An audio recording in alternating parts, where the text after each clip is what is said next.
bah ça y est, on y est. Me voilà arrivé sur mon lieu de villégiature. Donc il fait beau, il fait chaud, on est bien là. On est bien, franchement, c'est cool, ça fait plaisir.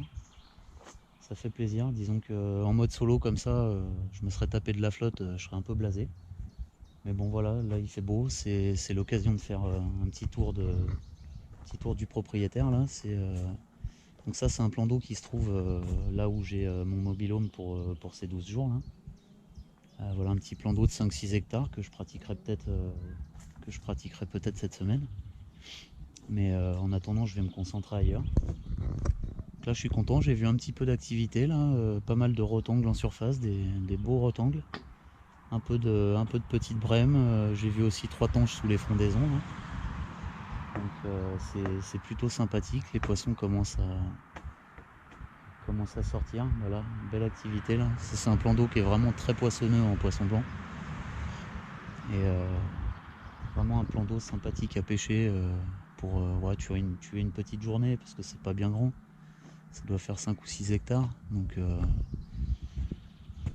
voilà, mais en tout cas, je suis vraiment pressé de pêcher. Là, je fais le tour, comme de coutume, je fais le tour du plan d'eau avant d'aller préparer mon matos. Et ça va être dur d'attendre demain. Si je prépare mon matos assez rapidement, peut-être que j'irai peut-être faire un petit coup du soir, je sais pas. Peut-être une petite heure du bord. Mais bon, en attendant, chaque chose en son temps. Et puis demain, on est parti sur une grosse journée. Donc, donc voilà quoi. Je pense qu'on va plutôt attendre demain, on va rester raisonnable. Bon, bah me voilà définitivement seul dans mon petit mobil-home, prêt à passer une soirée de galérien en fait. Et il fait carrément trop chaud. Je suis très pressé d'aller à la pêche et comme d'habitude, je vais encore avoir du mal à trouver le sommeil.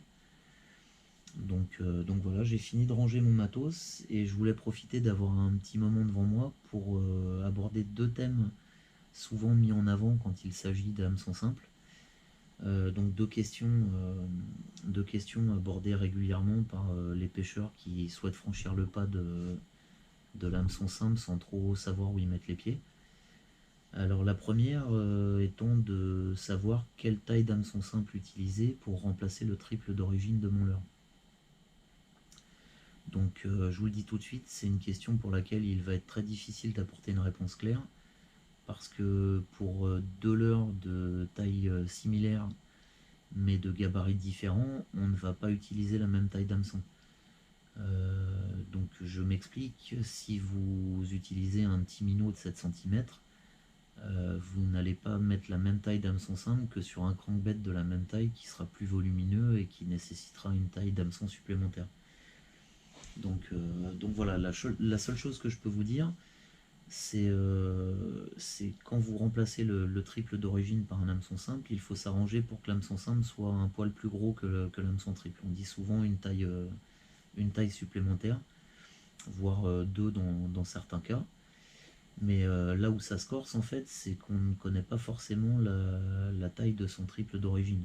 C'est pas inscrit sur le leurre, ça n'est pas non plus inscrit sur les boîtes, et du coup il y a de quoi s'y perdre. Donc moi ce que je conseillerais tout simplement à tout le monde en fait, c'est de commencer par acheter un sachet de chaque taille d'hameçon pour pouvoir se faire sa propre idée en fait. Donc, bien évidemment en s'arrangeant pour acheter un panel d'hameçon dans la taille qui correspondent à la taille de leurre qu'on utilise le plus régulièrement, parce que si vous pêchez uniquement avec des petits PNA truites, vous n'allez pas vous amuser à acheter des gros hameçons simples, et inversement si vous pêchez uniquement avec des gros leurres de type jerkbait ou quoi que ce soit de 12 à 15 cm, voire des tailles supérieures, vous n'allez pas vous amuser à acheter des hameçons de 10. Donc voilà, moi ce que je conseille à tout le monde, c'est de commencer par acheter une taille, un sachet de chaque taille. Donc on partira du principe que vous pêchez avec toute taille de leurre, donc du petit PNA truite jusqu'au gros jerkbait. Vous allez acheter un sachet d'hameçon de 10, un sachet d'hameçon de 8, et ainsi de suite jusqu'au 4-0 par exemple. Et ça vous permettra de vous faire une idée bien précise de la taille de leurre que vous aurez à utiliser le plus fréquemment. Et ça vous permettra d'avoir un modèle type voilà, qui vous permette de faire des essais sur vos leurres. Donc pour illustrer mes propos, je vais faire un petit test, hein, mettre un hameçon sur un leurre. Donc voilà, ça c'est un Boni 95. Donc comme son nom l'indique, il fait 9,5 cm. Voilà, donc comment je fais? Alors moi, je ne vais pas pouvoir comparer avec le triple d'origine puisque j'enlève tous les hameçons de mes leurres. Donc dans mes boîtes, il n'y a aucun hameçon. J'ai uniquement les anneaux brisés. Donc ce que je vais faire, on part du principe que j'ai acheté un sachet de chaque taille. Voilà. Donc j'ai dans ma boîte des hameçons de la taille 10 jusqu'à la taille 4,0. Idem pour des petits teasers que j'ai fait moi-même, donc de la taille 10 à la taille 2,0 ce coup-ci, parce que j'utilise pas trop de teasers sur les très gros leurres.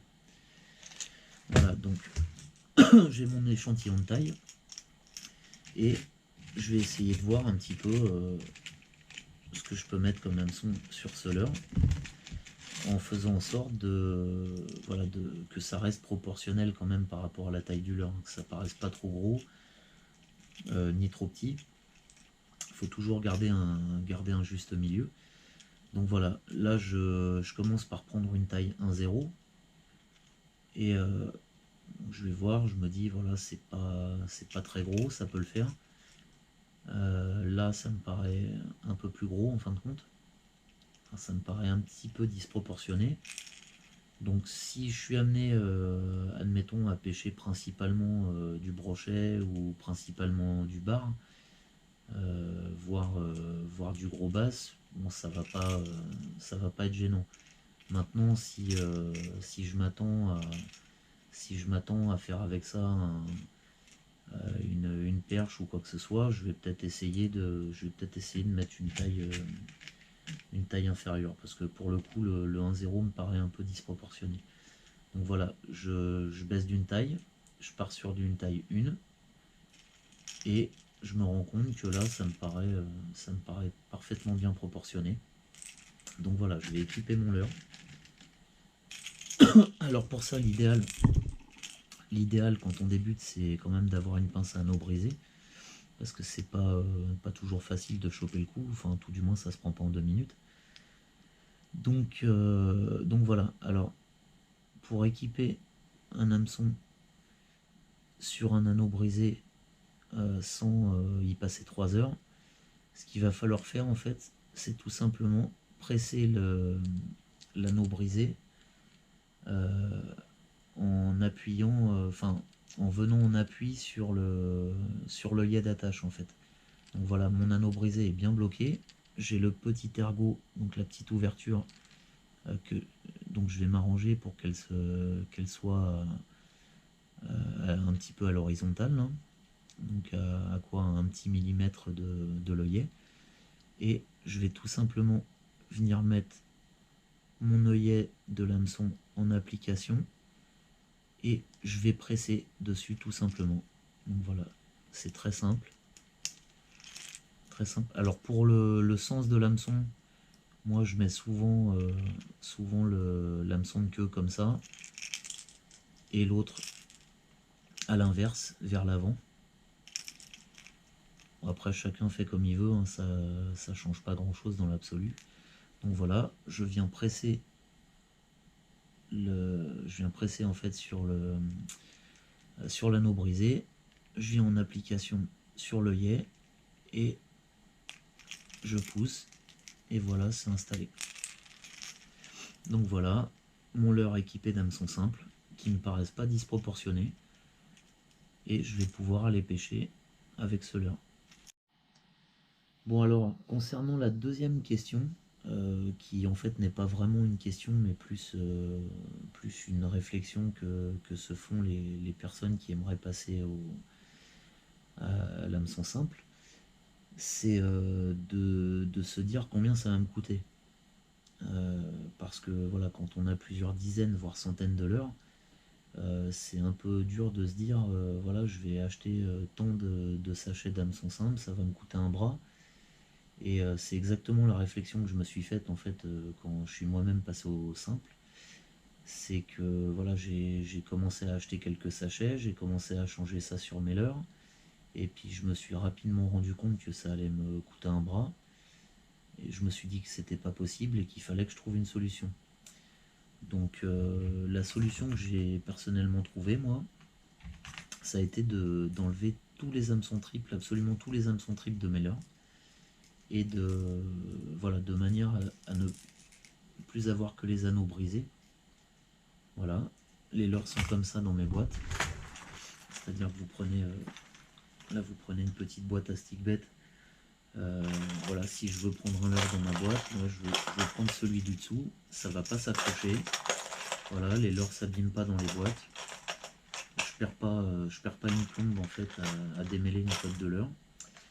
Et donc ce temps que vous allez gagner à manipuler, je dirais, vos leurres dans les boîtes, c'est le temps qu'il va vous falloir concrètement quand vous avez un peu l'habitude pour équiper votre leurre au bord de l'eau. Donc voilà, pour ça, comme indiqué dans le point numéro 1 en fait, je me suis constitué une boîte avec toutes les tailles d'hameçon, donc qui correspondent en fait à toutes les tailles de leurre que j'utilise hein, concrètement. Donc voilà, vous avez ici de la taille 10, voilà, de la taille 10 ici à la taille 4.0. Voilà. Je me suis amusé à refaire mes petits teasers pour remplacer sur mes poppers. Voilà, parce que sur les poppers, on a souvent une petite plume là, sur son hameçon triple. Moi, je me suis amusé à les refaire en hameçon simple. Donc voilà, ça c'est pareil, hein, c'est pas sorcier, et pourtant, je dirais que j'ai un peu de main gauche. Donc voilà, je me suis amusé à faire mes petits teasers là, de la taille 10 jusqu'à la taille 2.0. Parce que sur les tailles supérieures à 2.0, j'utilise très peu de leurres qui nécessitent un teaser. donc, donc voilà la solution que j'ai personnellement trouvée en fait pour pallier au coût que peut représenter en fait le passage à l'hameçon simple. Voilà, donc comme je vous disais, bon au début, voilà, équiper ses leurres au bord de l'eau, ça peut paraître un peu fastidieux. Au début on galère un petit peu, c'est pour ça qu'il vaut mieux s'entraîner un peu chez soi pour pas trop perdre de temps au bord de l'eau. Mais franchement, une fois qu'on a le coup, ça va tout seul. Je peux vous le remontrer vraiment en vitesse grand V. Voilà, je suis au bord de l'eau. Voilà, je vais choisir mon leurre. Je vais lui trouver une taille d'hameçon qui correspond. Celle-ci va être un peu grosse. Hop, je vais prendre cette taille d'hameçon. Je trouve mon ouverture. Voilà, j'ai les doigts qui glissent, il fait super chaud. Voilà, c'est bon, le premier c'est équipé. Je prends le deuxième. Voilà. Et voilà, c'est équipé. Ça m'a pris, je sais pas, il faudra calculer, mais ça a dû me prendre 15 secondes. Et voilà, donc, alors, on va me dire, bah ouais, mais une fois que les hameçons sont sur le leurre, on finit notre journée de pêche, bah, il va bien falloir récupérer les hameçons pour pouvoir les mettre sur un autre leurre. Donc effectivement, à chaque fin de session, je désarme mes leurres pour remettre les hameçons dans mes boîtes pour être prêt pour la prochaine session. Un peu plus chiant celui-là, et moins d'espace. Hop là, c'est bon. Donc voilà ma technique à moi pour ne pas dépenser un bras dans les hameçons simples. Alors l'idéal au départ, c'est je dirais d'acheter une petite vingtaine d'hameçons de chaque taille. Donc comme je vous disais tout à l'heure, partir déjà sur un sachet pour savoir quelle taille vous allez utiliser le plus souvent. Et une fois que vous avez à peu près vu quelle taille va vous servir le plus, bah, d'acheter plus ou moins de paquets de chaque taille.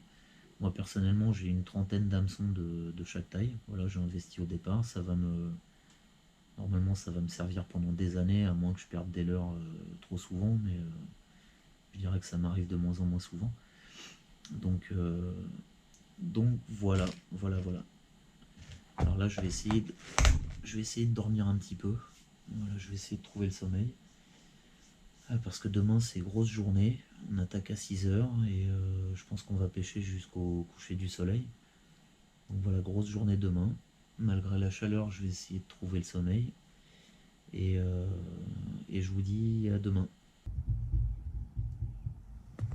Alors là on a vraiment un tapis d'herbier en fait qui monte jusqu'à quoi à peine 30-40 cm en dessous de la surface.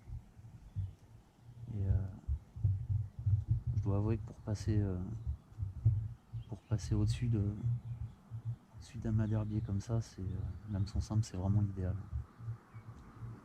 Pour le coup, quand bien même je viendrais à accrocher un herbier au passage, un petit coup de canne assez sec et en général ça se décroche tout seul. C'est vraiment un des gros avantages. Bon là en même temps j'ai un leurre flottant donc ça aide. Ça aide, mais même avec des leurres un peu plus plongeants,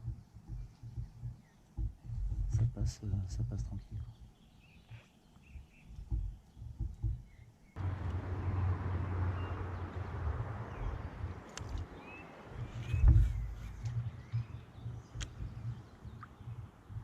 Oh putain!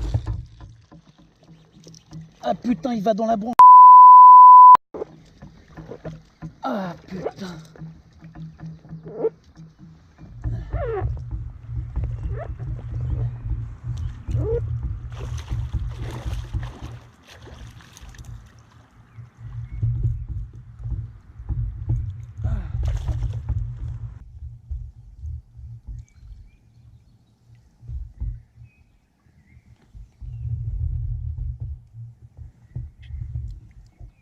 Voilà.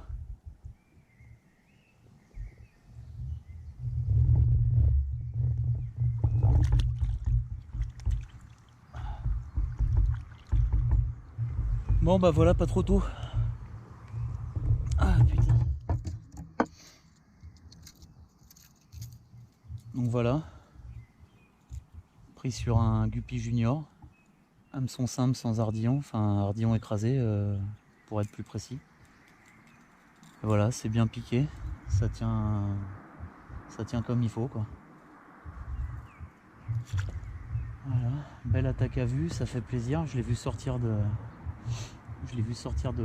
la branche là-bas. Il est parti direct dans le cover.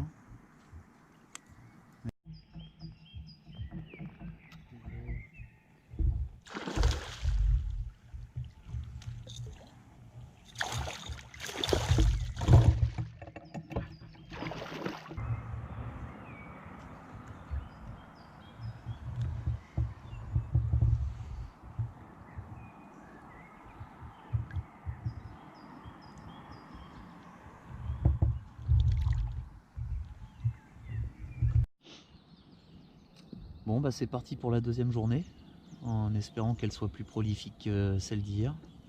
Parce que pour le coup on a bien galéré avec Dragan. Déjà ça partait mal, à 6 h du matin on se retrouve bloqué devant le portail. Parce que le code a changé sans que je sois au courant en fait.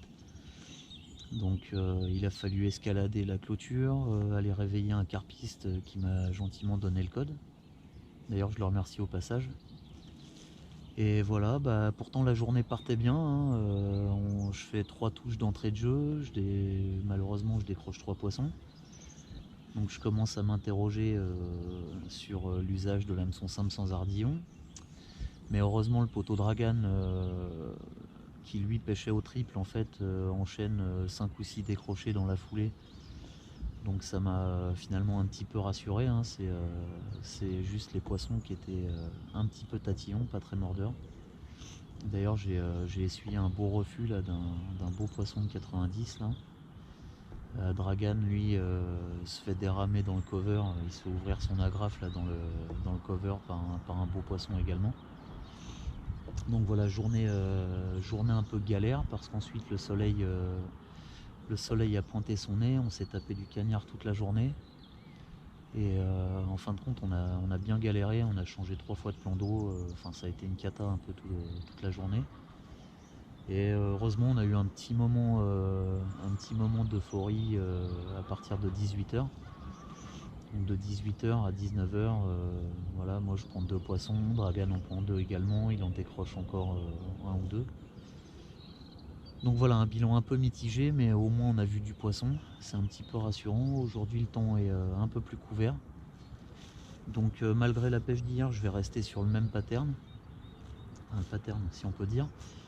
Donc je vais rester sur des leurres de 12 à 20 cm, du crankbait aussi et du lipless.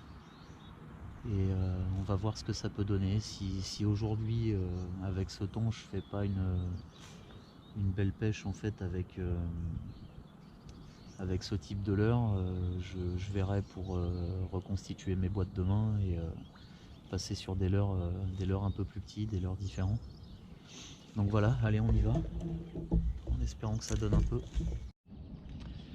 Bon bah voilà, j'en profite que ce soit très calme pour vous présenter l'un des avantages en fait de l'hameçon simple, notamment sur ce type de plan d'eau en fait où le cover de bordure en fait est très dense.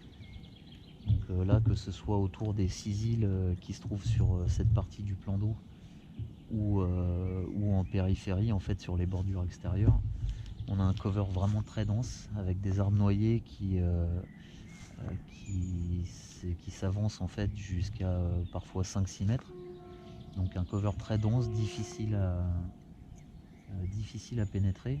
Et l'hameçon simple en fait va permettre de pouvoir faire des lancers un peu plus risqués, de manière à taper avec son poisson nageur au plus près des racines, sans trop de risque de s'accrocher en fait.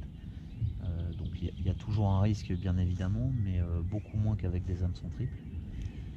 Par ailleurs, on a sur ce plan d'eau en fait un tapis herbeux qui jonche en fait une très grande partie de l'étang. Et ça va du coup permettre de pêcher plus creux, en fait, de passer au plus près des herbiers sans ramener de la salade toutes les 5 minutes. Donc ça c'est un très gros avantage. Et du coup là j'ai équipé un Grantia de chez Ilex plombé à 6 grammes. Donc ça va me permettre en fait de taper au plus près de la bordure et de redescendre aussitôt le cover passé en fait, parce qu'on a on a pas mal de branches en bordure. Et du coup aussitôt passé les branches, ça va me permettre de pouvoir redescendre, laisser redescendre le leurre en fait, et ramener tranquillement au-dessus du tapis herbeux qui commence pour ainsi dire aussitôt après la rangée d'arbres en fait. Donc voilà, on va essayer de faire quelques lancers sous les racines là-bas. Voilà, donc là on va taper au plus près de la racine. Je laisse descendre progressivement mon leurre.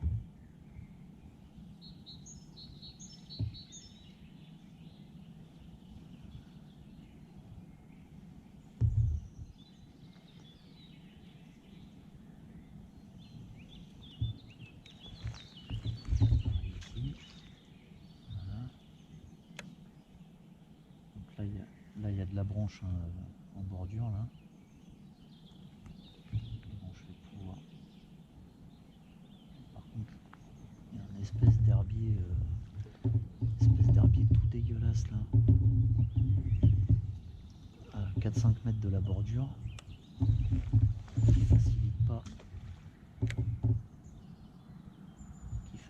la manœuvre. En fait, je suis un peu blasé de tomber sur des journées comme ça où les poissons sont pas très actifs. En même temps, je pêche un plan d'eau qui est quand même assez compliqué. Avec des poissons très difficiles ont bien souvent des beaux refus. Des beaux refus ou qui ont tendance à taper un peu du bout de la gueule. Faut tomber la bonne journée. Malheureusement, c'est pas le cas.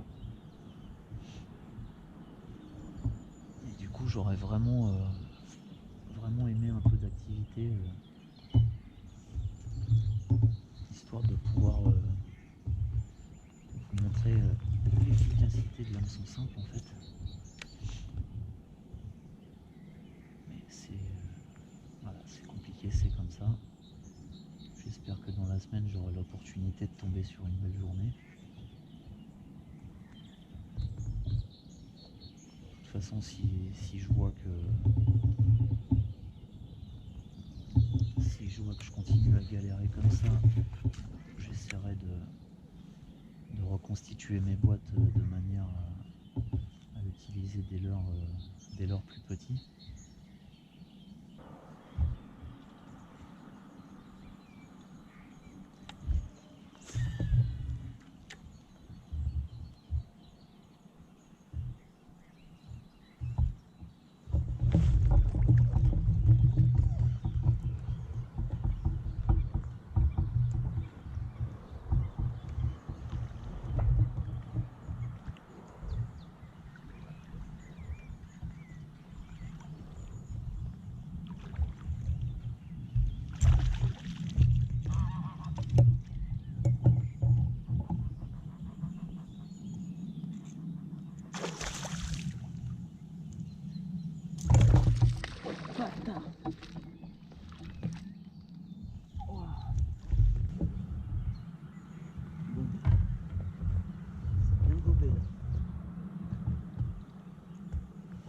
Voilà, décroché direct.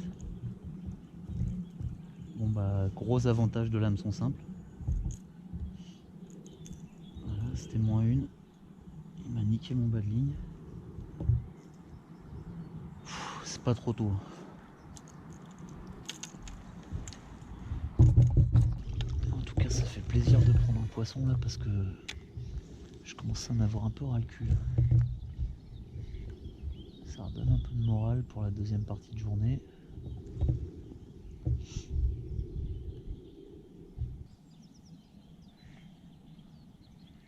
En tout cas, je crois que pour demain, je vais m'atteler à changer les leurres dans mes boîtes là. Je vais partir sur des leurres moins volumineux.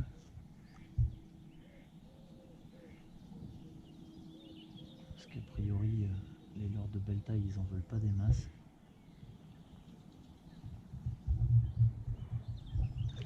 Le but du jeu, c'était de vous présenter l'hameçon simple, sans ardillon. Si je fais 3 touches dans la journée, ça va pas être l'idéal en fait.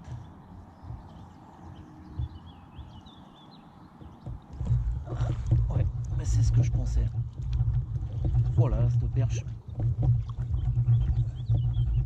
Oh là là, perche de ouf.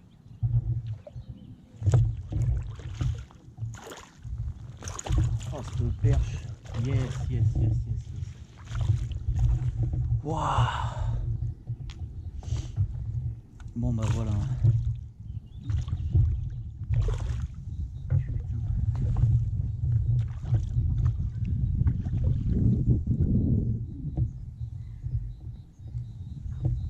Bon bah voilà, mon petit cyclone.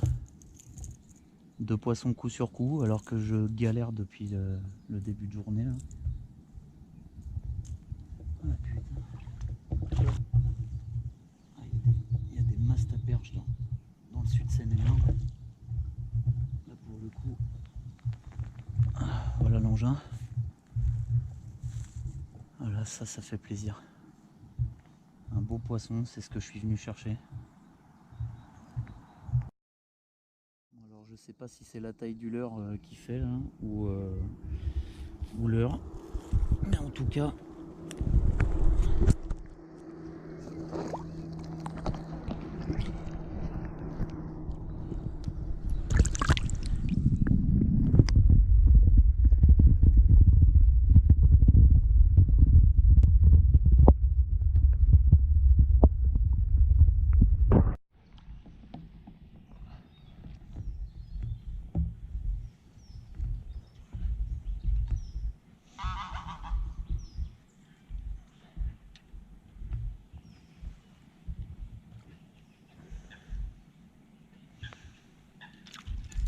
dernier lancer.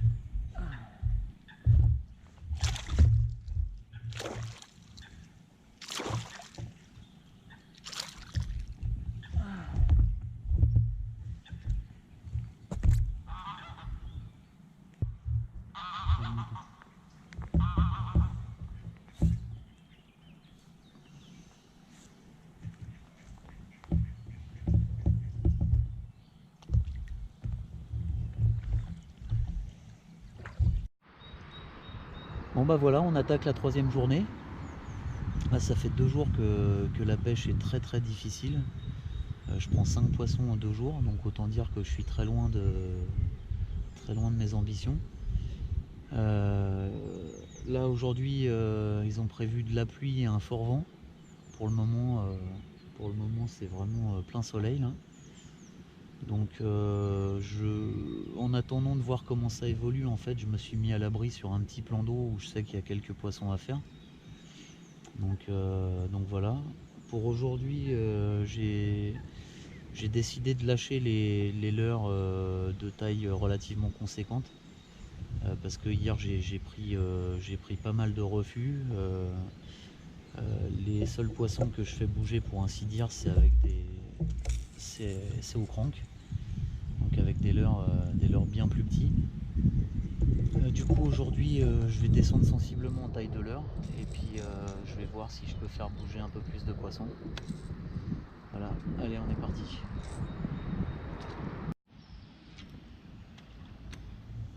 Alors là j'ai mis mon petit Camsin 70 là.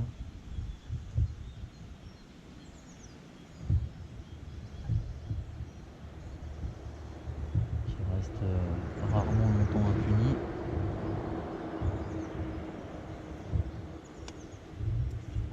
Donc la pêche a l'air difficile.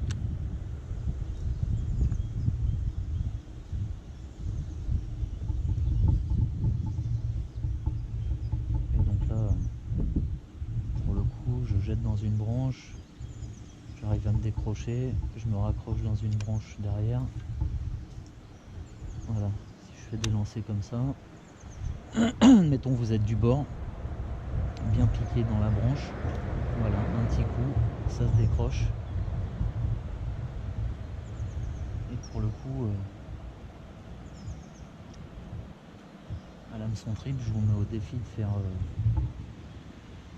faire 10 lancers comme ça et de ne pas rester accroché au moins 5 fois. Voilà, on recommence. Là je suis accroché. Ah, hop. Voilà, c'est défait.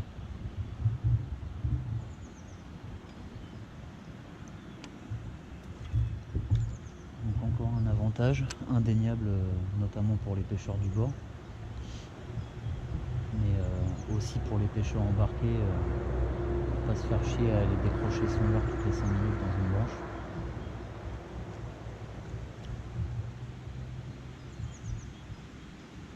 L'avantage c'est que même sur un lancer où je me suis accroché, voilà, là je me suis accroché, hop là, je suis ressorti, et ben je poursuis mon lancer. Voilà, je poursuis mon lancer. Et du coup, même sur un lancer où je me suis déchiré, ben, je reste efficace en pêche. Voilà, on commence, là c'est la racine. Hop, ça passe nickel.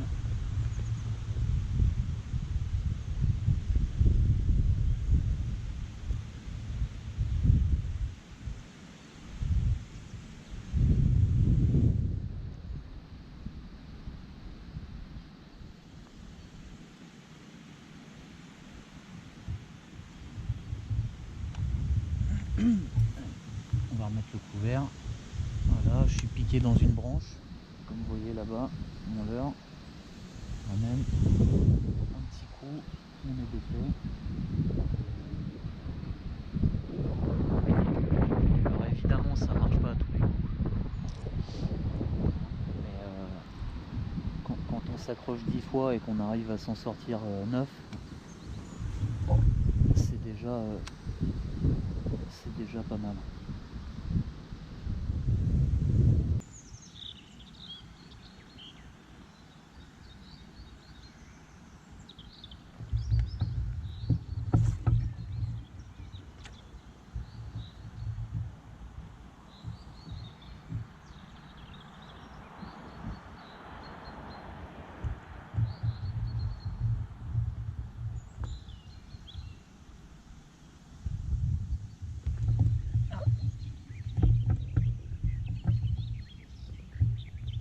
voyez là, je passais dans des herbiers.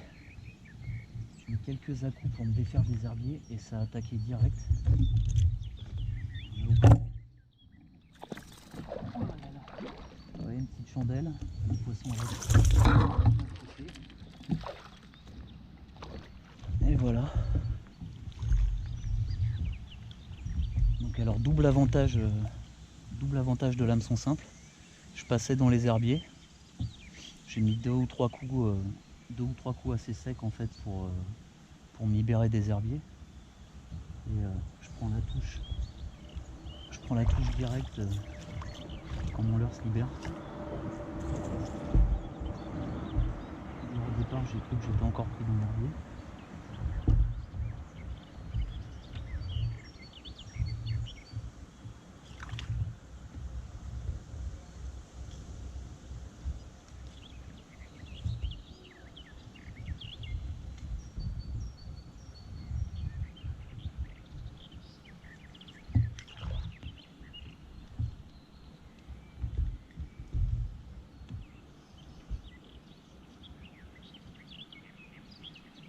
Très mal pris.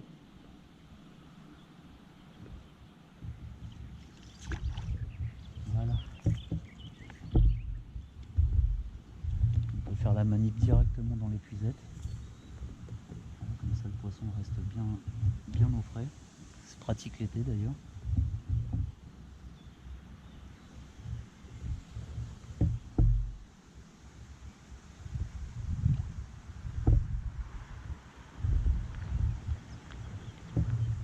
Voilà, petit poisson qui va repartir comme il est venu.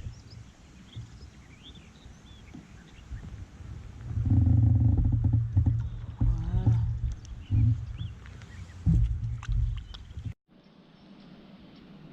Alors là on a un amas de bois mort typique pour mettre en avant les avantages de l'hameçon simple quand il s'agit de pêcher dans le cover. Vous voyez là, il y a des arbres vraiment en travers et avec l'hameçon simple en fait, je vais pas hésiter à prendre des risques. À passer par-dessus les branches. Voilà, de manière à ce que quand mon leurre ressorte des branches, il est déjà pris un peu d'élan, je dirais.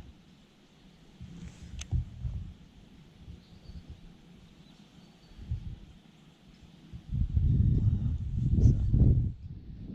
S'il y a des poissons calés en dessous, ils vont le suivre gentiment. Et à la sortie du cover, ça tape. Enfin, des fois ça tape. Là, on va faire pareil ici. Gros amas de branches là. Voilà, mon leurre va devenir pêchant sitôt là.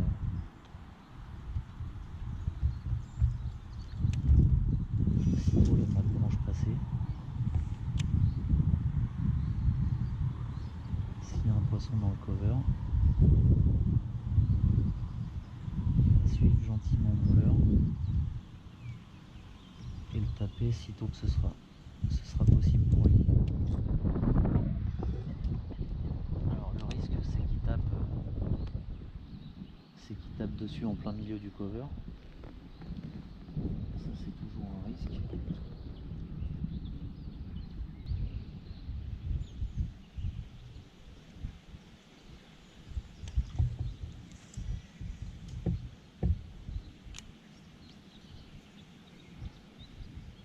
Vraiment je vais